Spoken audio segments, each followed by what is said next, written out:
धन्यवाद अध्यक्ष महोदय. जानेवारी 2024 मध्ये मराठा समाजाच्या आरक्षणासाठी मनोज जरांगे पाटील यांच्या नेतृत्वाखाली मराठा समाजाचा मोर्चा मुंबईला आला होता.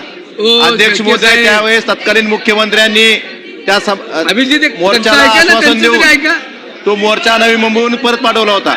अध्यक्ष महोदय, त्यावेळेस तत्कालीन मुख्यमंत्र्यांनी आश्वासन दिलं होतं की सगळे सोयराच्या अध्यादेशाची अंमलबजावणी, हैदराबाद गॅजेटची अंमलबजावणी, परंतु अध्यक्ष महोदय याबाबत शासनाकडनं आतापर्यंत कुठलीही कारवाई दिसत नाही.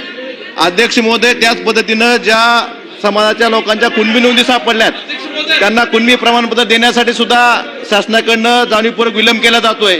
त्याच पद्धतीनं अध्यक्ष महोदय, कुणबी प्रमाणपत्राच्या वैधता प्रमाणपत्रासाठी सुद्धा जाणीवपूर्वक अडथळा शासनाकडनं काही अधिकाऱ्यांकडनं विलंब आणि अडथळा केला जातो. त्यामुळे विद्यार्थ्यांचं खूप मोठ्या प्रमाणात नुकसान होतंय.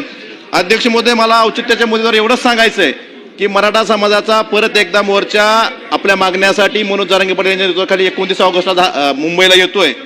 तर त्या समाजाला जी आश्वासनं सरकारच्या वतीने आधी दिली होती त्या आश्वासनाची पूर्तता करावी एवढीच विनंती औचित्याच्या मुद्द्याद्वारे मला सरकारला करायची.